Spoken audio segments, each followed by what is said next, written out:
Je m'appelle Sarah et cela fait 12 ans que je suis la femme de Tom. 12 ans, une vie qui, d'une certaine manière, a été un clin d'œil et d'une autre, un long chemin. Il y a eu de bons moments, bien sûr, des instants qui semblaient durer une éternité, lorsque les rires résonnaient dans notre petit appartement et que l'amour était facile, sans effort. J'avais 22 ans lorsque nous nous sommes rencontrés, jeune et pleine de rêves, tandis que Tom en avait 25, stable et fiable, le genre d'homme qui vous faisait sentir en sécurité simplement en étant à vos côtés. À l'époque, le monde semblait grand, ouvert et débordant de possibilités. Nous nous allongions dans notre lit le soir, chuchotant sur la vie que nous construirions ensemble. Des enfants courant dans le jardin, une maison confortable avec un grand jardin, peut-être même un golden retriever pour compléter le tableau. Mais la vie ne suit pas toujours le scénario que nous imaginons. Quelque part en chemin, les rires se sont calmés, les conversations sont devenues routinières, puis rares, puis inexistantes. L'homme qui tenait autrefois ma main, comme s'il ne me lâchait jamais, me regardait à peine. À 34 ans, j'ai réalisé quelque chose qui m'a profondément secouée. J'étais mariée à un étranger qui dormait à mes côtés, partageant ma maison mais pas mon cœur. Cela a commencé petit, si petit que j'ai à peine remarqué un lent et silencieux dénouement, comme un fil tiré d'un pull, une boucle à la fois. Au début, c'était les petites choses.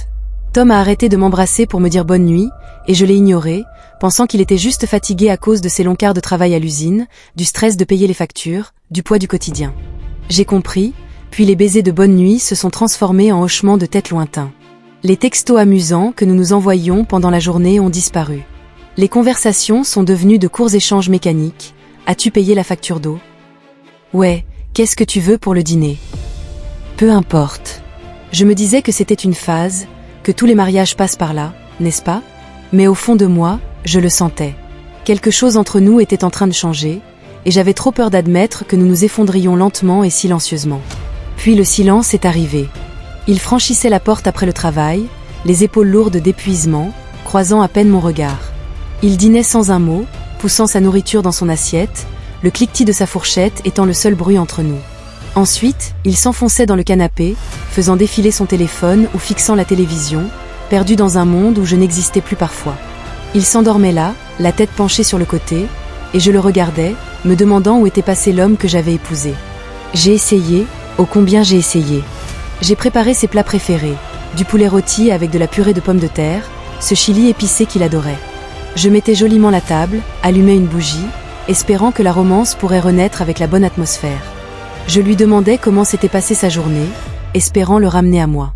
Bien sûr, il répondait fatigué, sans chaleur, sans histoire, sans morceau de lui-même offert comme avant. Juste des réponses en un mot et un mur que je ne savais pas comment percer. Pourtant, je continuais à essayer, car l'amour ne disparaît pas comme ça, n'est-ce pas? C'était pire, et je ne sais pas comment le dire sans avoir l'air nécessiteuse, mais il me manquait terriblement, pas seulement les conversations ou les rires, même si j'en avais aussi envie.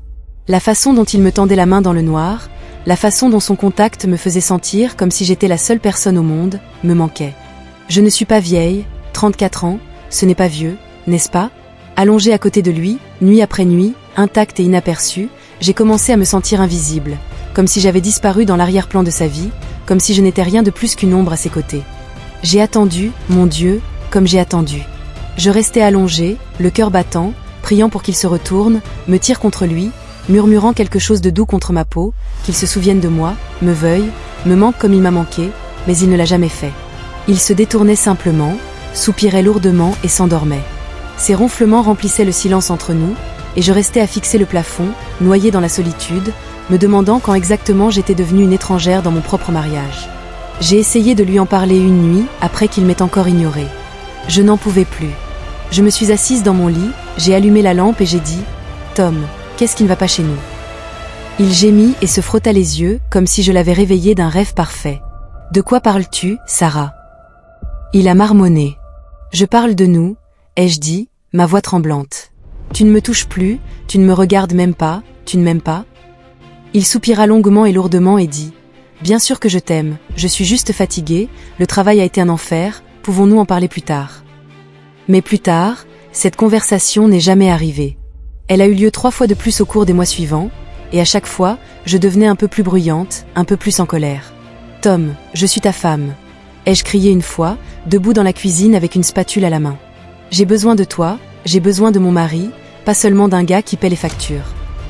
Il me regardait fixement, le visage vide, et disait « Je ne sais pas ce que tu veux de moi, Sarah, je fais de mon mieux. » Mais son meilleur ne suffisait plus.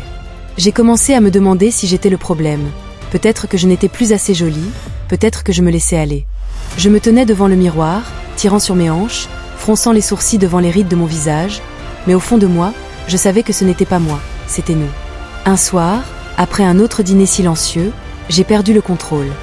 J'ai claqué ma fourchette sur la table et j'ai dit « Tom, si tu ne commences pas à te comporter comme mon mari, je ne sais pas ce que je vais faire. » Il a levé les yeux vers moi, surpris, comme s'il ne s'attendait pas à ce que je craque. « Qu'est-ce que cela signifie ?» a-t-il demandé à voix basse. Je ne savais pas ce que je voulais dire, pas vraiment, mais j'étais tellement frustrée, tellement seule, que les mots ont jailli. Peut-être que je trouverai quelqu'un qui le fera. J'ai dit que je ne le pensais pas à ce moment-là, de toute façon, c'était juste quelque chose à dire, quelque chose pour le secouer. Mais Tom n'a pas crié en retour, il n'avait même pas l'air en colère. Il s'est penché en arrière sur sa chaise, a croisé les bras et a dit « Peut-être que tu devrais. » Je me suis figée. « Quoi ?» ai-je murmuré. Il haussait les épaules, comme si ce n'était pas grave. « Si c'est ce dont tu as besoin, Sarah, vas-y, je ne t'arrêterai pas. » Mon cœur battait fort dans ma poitrine. Était-il sérieux? Était-ce une sorte de piège? Tu me dis d'être avec quelqu'un d'autre. J'ai demandé, ma voix tremblante. Il a hoché la tête lentement. Ouais, si ça te rend heureuse, je ne suis pas en colère, c'est mon choix. Je ne savais pas quoi dire, je l'ai juste regardé, la bouche ouverte, essayant de comprendre s'il avait perdu la tête. Tom, c'est fou, ai-je dit finalement. Nous sommes mariés, tu ne peux pas juste me dire de faire ça. Mais il n'a pas voulu reculer. Je ne te dis pas de faire quoi que ce soit, a-t-il dit. Je dis que je suis d'accord avec ça. Tu te plains de moi depuis des mois, c'est peut-être ce dont tu as besoin. Puis il s'est levé, a pris sa bière et est entré dans le salon comme si on venait de parler de la météo. Je me suis assise là à table, seule, mon esprit tournait. Voulait-il dire qu'il me testait ou est-ce qu'il s'en fichait vraiment? Cette nuit-là, je n'arrivais pas à dormir.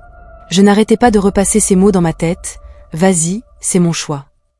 Le matin, j'étais toujours confuse, mais une chose était claire, quelque chose devait changer. Je ne pouvais pas continuer à vivre comme ça, en me sentant indésirable et mal aimée. Mais ce qu'il avait suggéré était fou, ou était-ce?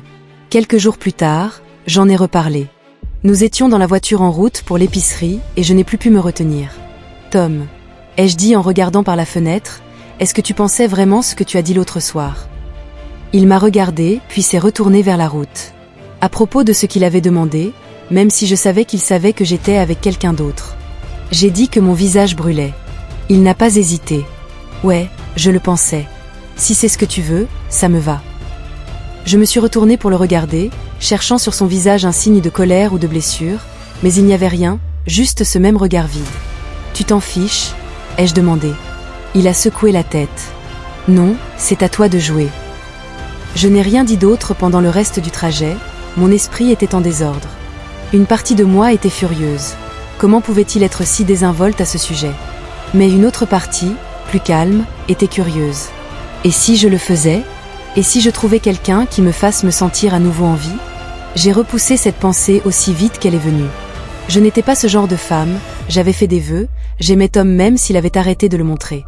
Mais la graine était plantée et elle ne voulait pas disparaître.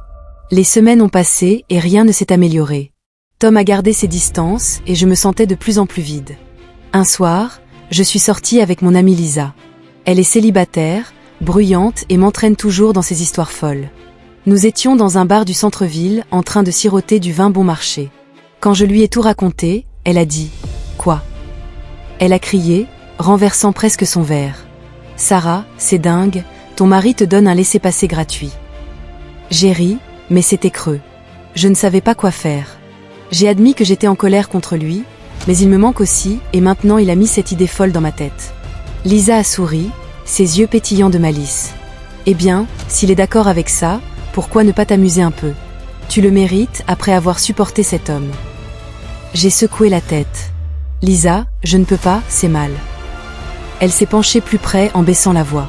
C'est vrai, il a dit qu'il s'en fichait, tu ne me trompes pas. S'il est d'accord, c'est peut-être ta chance de te sentir bien à nouveau. Je n'ai pas répondu, mais ces mots m'ont marqué. Quand je suis rentrée à la maison, j'étais pompette et agitée, et Tom dormait déjà sur le canapé. Le lendemain, j'ai pris une décision. Je ne sais pas ce qui m'a pris, c'était peut-être le vin, c'était peut-être la solitude, mais j'ai décidé de tester les mots de Tom. Je ne prévoyais rien de drastique, juste une petite expérience que j'avais besoin de voir. Jusqu'où il laisserait les choses aller, à quel point il s'en souciait vraiment ou s'il s'en souciait même tout court. Il y a ce café que je visite tous les samedis matins, un petit endroit confortable avec un éclairage chaleureux et l'odeur de pâtisserie fraîche dans l'air. Il y a un gars qui y travaille, Dave. Il est jeune, peut-être 25 ans, avec des cheveux bruns en bataille et un charme juvénile qui me fait tourner l'estomac d'une manière que je n'avais pas ressentie depuis des années. Il a toujours été dragueur de cette manière inoffensive et enjouée, m'appelant magnifique et faisant un clin d'œil quand il me tend mon latte. J'avais toujours ignoré ça avant, mais ce samedi, je m'y suis penchée juste un peu. « Tu es beau aujourd'hui, Dave », dis-je en attrapant mon café, laissant mes doigts effleurer les siens pendant une demi-seconde de plus que nécessaire. Ses sourcils se sont levés de surprise avant qu'un lent sourire ne s'étale sur son visage. « Eh bien, merci Sarah, tu n'es pas si mal non plus. » Ce n'était rien, un simple échange, un compliment passager, mais mon cœur s'est emballé comme si je sortais des montagnes russes. C'était trop bon. Quand je suis rentrée à la maison, j'en ai parlé à Tom. Je voulais voir sa réaction pour remuer quelque chose en lui, n'importe quoi. Le type au café flirtait avec moi, dis-je avec désinvolture. Il n'a même pas levé les yeux de son téléphone. Ouais, cool, marmonna-t-il. J'ai appuyé plus fort, j'ai flirté en retour. Il est mignon. Tom a haussé les épaules. Tant mieux pour toi. C'était ça.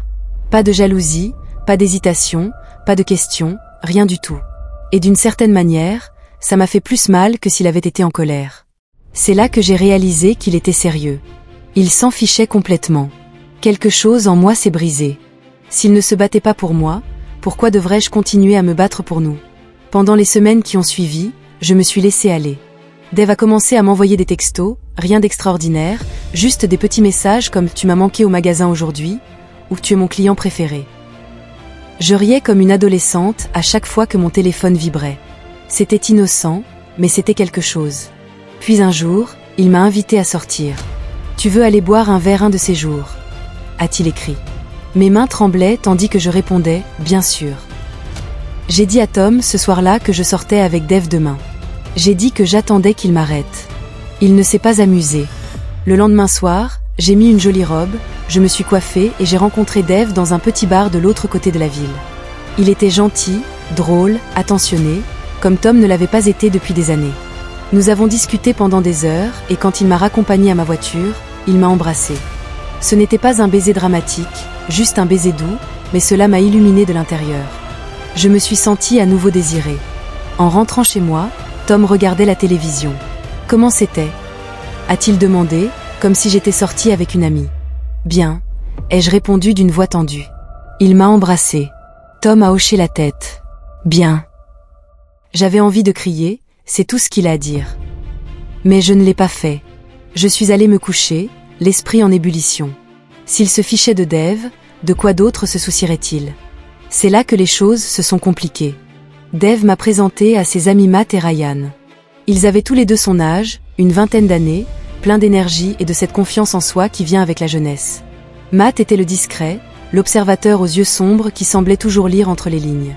Ryan, quant à lui, était tout rire et malice, le genre de personne qui pouvait te faire oublier tes soucis avec quelques blagues bien placées. Au début, c'était innocent. Nous avons commencé à traîner en groupe, à prendre des verres, à aller au cinéma, à prendre un café tard le soir. C'était naturel et sans effort. Ils m'ont fait me sentir jeune à nouveau, comme si j'appartenais à un monde que j'avais laissé derrière moi il y a longtemps. Je me suis surprise à attendre avec impatience nos soirées, la façon dont ils me prêtaient attention, la façon dont ils me faisaient rire. Et Tom? Il n'a pas sourcillé. Sortir à nouveau avec les gars, il disait à peine en levant les yeux de son téléphone. Ouais, je répondais, espérant une question complémentaire, une lueur d'inquiétude, quelque chose pour montrer qu'il se souciait toujours de moi. Mais cela n'est jamais arrivé. Puis un soir, tout a changé. Nous étions à l'appartement de Dave, tous les quatre allongés sur son canapé usé. L'air était lourd de rire et du bourdonnement d'une bière de trop. De la musique jouait doucement en fond sonore, un bourdonnement bas sous notre conversation. Ryan, toujours le fauteur de troubles, se pencha avec un sourire taquin. « Tu sais, Sarah, tu es bien trop jolie pour être coincée avec un mari ennuyeux. » J'ai ri, mais Matt a ajouté, d'une voix plus douce et plus sérieuse. « Ouais, tu mérites mieux. » Dave ne dit rien au début, il me regarda simplement, un sourire entendu dessinant ses lèvres tandis que sa main se posait légèrement sur mon genou. La pièce devint soudain plus chaude, chargée de quelque chose de non dit. C'était peut-être l'alcool, peut-être le frisson de leur attention, mais les mots me glissèrent avant que je puisse les arrêter. Eh bien, Tom se fiche de ce que je fais. Il me dit que je peux me taire. 3 paires d'yeux rivaient sur moi, assimilant ce que je venais de dire. Puis Ryan laissa échapper un léger sifflement en secouant la tête. Sérieusement, c'est fou. Matt se pencha en arrière, m'étudiant de ses yeux sombres et indéchiffrables. La prise de Dave sur mon genou se resserra légèrement et à ce moment-là, je réalisai quelque chose. Je ne testais plus seulement Tom, je me testais moi-même. L'air changea après cela. Quelque chose de non dit crépita entre nous, dangereux et électrique. Dave se pencha en premier, ses lèvres pressant les miennes avec plus de faim qu'avant, et je ne l'arrêtai pas. Puis Matt était là, ses doigts parcourant mes cheveux. Sa voix basse et enivrante murmura « Tu es belle ». Les mains de Ryan trouvèrent mes épaules, son côté taquin habituel s'adoucissant juste assez pour faire accélérer mon pouls. C'était étourdissant, bouleversant, et pourtant je ne me suis pas éloignée pour la première fois depuis des années. Je me sentais désirée, vraiment désirée. Nous n'avons pas été trop loin cette nuit-là, juste des baisers, des caresses et des rires emmêlés dans la faible lueur de l'appartement de Dave. Mais c'était suffisant pour me secouer, suffisamment pour me faire sentir vivante d'une manière que je n'avais pas ressentie depuis si longtemps. Quand je suis rentrée chez moi, je n'ai pas tout dit à Tom. Je me suis amusée avec les gars, ai-je dit, le testant en cherchant le moindre indice de réaction. Il a à peine levé les yeux, juste hoché la tête, bien. C'était tout. Mais à l'intérieur, je me demandais ce que je faisais. Ce n'était pas moi. Je n'étais pas le genre de femme qui embrassait 3 hommes en une nuit, qui se laissait emporter par quelque chose qu'elle ne comprenait pas. Mais plus j'y pensais, plus je réalisais que ce n'était pas à propos d'eux. C'était à propos de moi, de ressentir quelque chose à nouveau. Tom m'avait poussé à ça, n'est-ce pas? Il m'avait dit que je pouvais. Me donner la permission, comme si j'étais une étrangère pour lui, comme si rien de tout cela n'avait d'importance. Alors pourquoi me sentais-je si coupable? Les choses ont dégénéré à partir de là. Les gars et moi avons commencé à nous voir plus souvent, parfois juste un d'entre eux, parfois tous les 3, chacun m'offrant quelque chose de différent, quelque chose dont je n'avais même pas réalisé qu'il me manquait. Dave était mon préféré. Il était doux, attentionné, le genre d'homme qui se souvenait des petites choses, comment je prenais mon café, la façon dont je mettais mes cheveux derrière mon oreille quand j'étais nerveuse. Matt était intense, me regardant toujours comme si j'étais un mystère qu'il était déterminé à résoudre, son regard s'attardant un peu trop, ses mots toujours empreints de non-dits. Et Ryan était le chaos sauvage, imprudent, le genre d'homme qui m'entraînait dans des moments que je n'aurais jamais osé vivre seul. Il me faisait rire, me faisait oublier, me faisait sentir comme si j'étais quelqu'un d'autre. Puis vint la nuit qui changea tout. La famille de Matt avait une cabane à 1 heure de la ville, isolée, calme, entourée de rien d'autre que des arbres et le ciel nocturne sans fin. Nous y sommes allés, juste tous les 4, une bouteille de whisky circulant alors que nous étions assis près du feu. Les flammes vacillaient, projetant des ombres sur leur visage, sur le mien. L'air était lourd de quelque chose que je ne pouvais nommer, anticipation, tentation, inévitabilité. Et c'est cette nuit-là que c'est arrivé. Je n'entrerai pas dans les détails, mais c'était plus que des baisers volés, plus que des caresses prolongées, c'était tout, plus que ce dont j'aurais jamais cru être capable, plus que ce que j'aurais jamais cru pouvoir me permettre, et je n'ai pas arrêté. Quand je suis rentrée le lendemain matin, Tom était assis à la table de la cuisine, se mettant paresseusement des céréales dans la bouche. Normalement, c'était presque cruel. Tard dans la nuit, il a demandé en levant à peine les yeux. Mon estomac était tordu. Ouais, avec Dave, Matt et Ryan. Il s'est arrêté juste 1 seconde et j'ai retenu mon souffle en attendant ce que je ne savais même pas. De la colère, de la jalousie, une lueur de quelque chose de réel. Mais tout ce qu'il a dit, c'était cool. Puis il est retourné à ses céréales. J'avais envie de crier, j'avais envie de le secouer, d'attraper son visage, de le forcer à me voir, à se soucier de moi, mais il ne l'a pas fait. Alors je suis montée, j'ai ouvert la douche et j'ai pleuré jusqu'à ce que l'eau soit froide. J'ai continué. Les gars me faisaient sentir vivante et l'indifférence de Tom a rendu les choses faciles, mais ça ne pouvait pas durer. Un jour, Lisa m'a prise à part au bar et m'a dit « Sarah, qu'est-ce que tu fais? Ce n'est pas toi. » J'ai essayé d'en rire, mais elle ne m'a pas laissé faire. « Ça va, tu n'es pas contente. » Elle a dit que je fuyais juste quelque chose. Elle avait raison. Je n'étais pas contente, ni avec les gars, ni avec Tom, ni avec moi-même. J'avais laissé les choses aller trop loin et je ne savais pas comment m'arrêter. Alors j'ai fait la seule chose à laquelle je pouvais penser. J'ai tout raconté à Tom. Nous étions dans le salon. La télé a été éteinte pour une fois et j'ai tout raconté. Dave, Matt, Ryan, le chalet, chaque détail désordonné. Je m'attendais à ce qu'il crie, à ce qu'il parte et qu'il me montre enfin quelque chose. Mais il est resté assis là, silencieux, jusqu'à ce que j'ai fini. Puis il a dit « D'accord ». Je l'ai regardé fixement. « D'accord, c'est tout ce que tu as. » Il a haussé les épaules. « Tu as fait ce que j'ai dit, tu pouvais, je ne suis pas fâché. » C'est là que j'ai craqué. « Pourquoi tu t'en fiches, Tom ?» ai-je crié, les larmes coulant sur mon visage. « Je suis ta femme, j'ai été avec 3 autres gars et tu ne clignes même pas des yeux. Qu'est-ce qui ne va pas chez toi ?» Il m'a regardé. Il m'a vraiment regardé pour la première fois depuis des mois. « Je ne sais pas », a-t-il dit doucement. « Je suppose que j'ai arrêté de ressentir quoi que ce soit il y a longtemps. » Ce n'était pas un « désolé », mais c'était la vérité et ça m'a fait plus mal que tout ce qu'il aurait pu dire. Nous n'avons rien arrangé cette nuit-là. Nous ne l'avons pas fait du tout. J'ai arrêté de voir les gars. Je leur ai dit que j'avais besoin d'espace et ils ont eu la gentillesse de me laisser partir. Tom et moi avons continué à vivre ensemble, mais c'était différent, plus calme, plus triste. Je ne sais pas si nous y arriverons ou si nous sommes trop brisés pour essayer. Mais je sais une chose, je ne voulais pas vraiment ça. Je voulais mon mari, l'homme que j'ai épousé, pas 3 jeunes gens qui ont comblé un vide qu'il a laissé derrière lui. Avec le recul, je ne peux pas tout blâmer, ce serait trop facile, trop simple. La vérité, c'est que j'ai fait mes choix aussi. Peut-être étions-nous tous les deux imprudents, trop aveuglés par l'amour ou l'ambition pour voir les fissures se former sous nos pieds. Mais même maintenant, après tout, je ne peux m'empêcher de me demander où nous avons fait une erreur. Était-ce un moment, une décision ou un lent dénouement qu'aucun de nous n'a remarqué jusqu'à ce qu'il soit trop tard?